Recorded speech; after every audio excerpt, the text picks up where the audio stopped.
La ilaha illallah Muhammadun Rasulullah. Santri, santri, apa sebab Allah turunkan Lailatul Qadar? Ada yang tahu? Ada dua sebabnya. Ada berapa?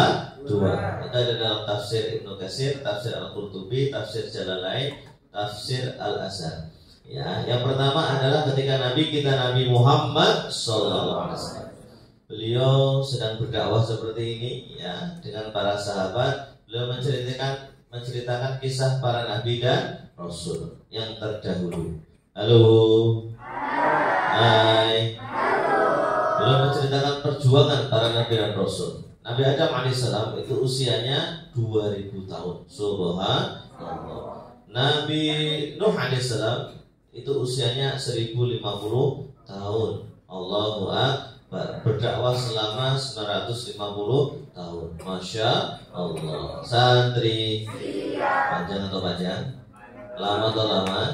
Nah, ketika cerita begini, lalu ada sahabat yang bertanya, ya Rasulullah, usia umat terdahulu itu panjang, sedangkan usia umat kita pendek. Gini bagi usia umatnya Nabi Muhammad SAW dalam hadis Sahih An-Nasai dan Al-Hakim itu adalah rata-rata usia umatku adalah 60 sampai 70. 60 sampai 70, 60 until 70. Kalau tak keren sini ya, 60 until 70. Ya, Mas Rasid Peter fluently in English ya, Mas Rafli, alhamdulillah. 60 sampai 70. Saya mau tanya, santri, usia Nabi kita Nabi Muhammad SAW wafat usia berapa tahun? 63. Ya, begitulah rata-rata. Pak Ustaz, ada yang di atas 70. Kalau di atas 70 namanya given, pemberian dari Allah, namanya panjang umur. Nah, kita berdoa semoga kita sekeluarga diberikan panjang umur, sehat dan baik amal solehnya. Allahumma santri. Kalau usia umat dahulu itu panjang, amal solehnya pasti lebih banyak. Kita mau sedangkan usia umat kita pendek, tentu saja amalnya tidak sebanyak umat terdahulu yang panjang. Betul atau betul? Nah, pertanyaan sahabat, ya Rasulullah, bagaimana cara mengejar ketertinggalan amalan kita terhadap umat terdahulu? Pertanyaannya bagus atau bagus? Bagus atau bagus sekali? Sahabat Rasul yang satu ngacung lagi, ya Rasulullah, misalkan usia kita 60, kita dulu 40 tahun, mohon maaf, banyak bermaksiat, ya, baru sadar setelah umur 40. Nah, artinya tobatnya hanya 20 tahun. 60 kurangi 40 berapa? 20. Berarti kan masih tekor ya Rasulullah.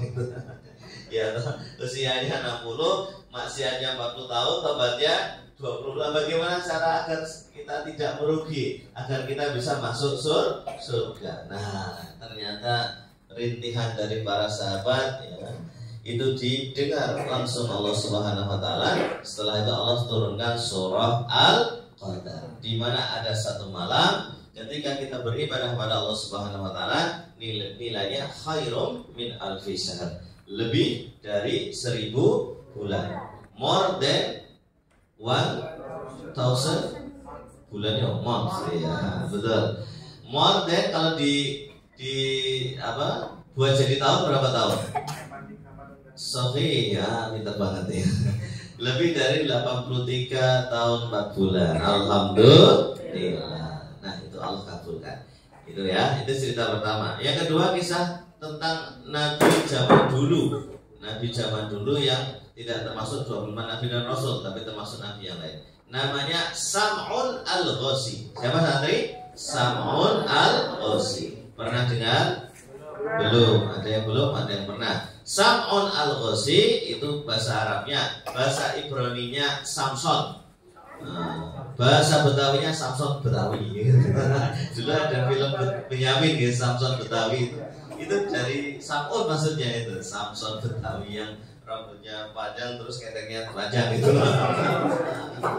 Nah, ini tidak tahu anak-anak ini, berarti saya sama Pak Haji Daya seumuran ini filmnya ngerti. Nah, ini ceritanya gini, santri. Nabi Sam'un itu nabi yang sangat kuat, powerful, sangat hebat, luar biasa, unbeatable. Satu orang bisa mengalahkan 999 orang. Allahu Akbar. Jadi kalau Nabi Sam'un itu megang temboknya ambrol. Gitu. Nabi Sam'un ngayunkan pedang yang mati bukan 1-2 orang, ratusan orang. Nabi Sa'mun melempar panah, panahnya dilempar bukan cuma satu tapi ratusan panah. Allahu Akbar. Jadi sangat kuat sekali. Aduh.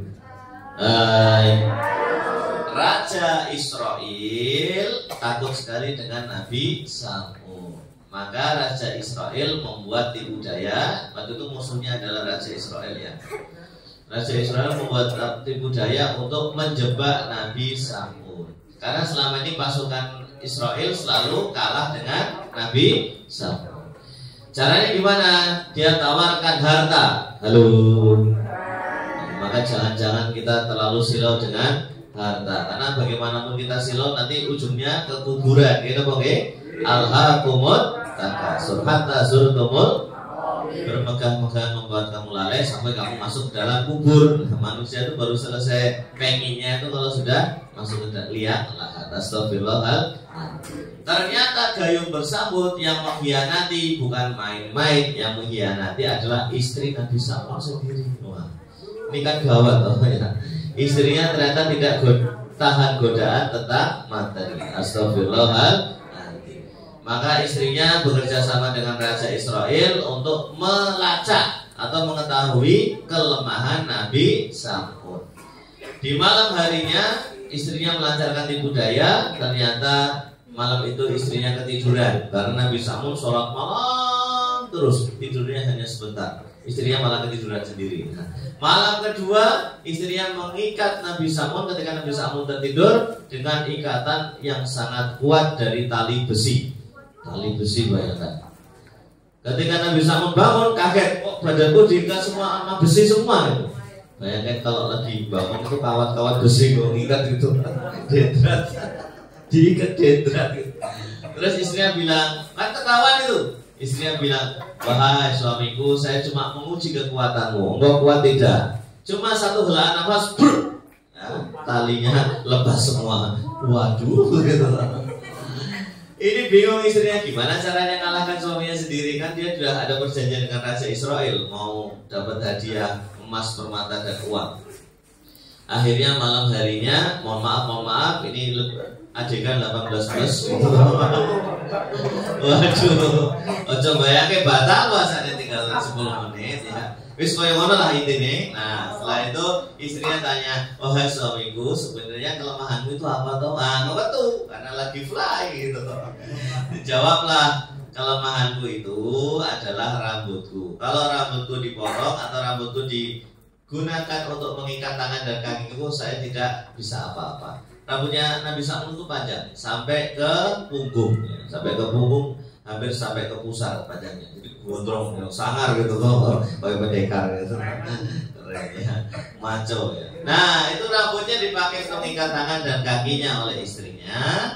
Bangun tidur Nabi Sa'mun kaget, loh, saya sudah terikat dan ini nggak bisa apa-apa, karena itu kelemahannya. Dia cerita begitu. Nah, akhirnya Nabi Sa'mun pun dibawa ke hadapan Raja Israel. Raja Israel, raja yang sangat kejam dan bengis. Dia menetapkan hukuman yang sangat kejam untuk Nabi Sa'mun. Hukumannya apa? Beliau diikat di tiang, dalam kemudian mohon maaf agak sadis sini ya. Tangannya dipotong, kakinya dipotong, telinganya dipotong, hidungnya dipotong, lidahnya dipotong. Astagfirullahaladzim. Jahat atau jahat Raja Israel? Jahat. Makanya kalau ada negara namanya apa? Ya, itu jahat.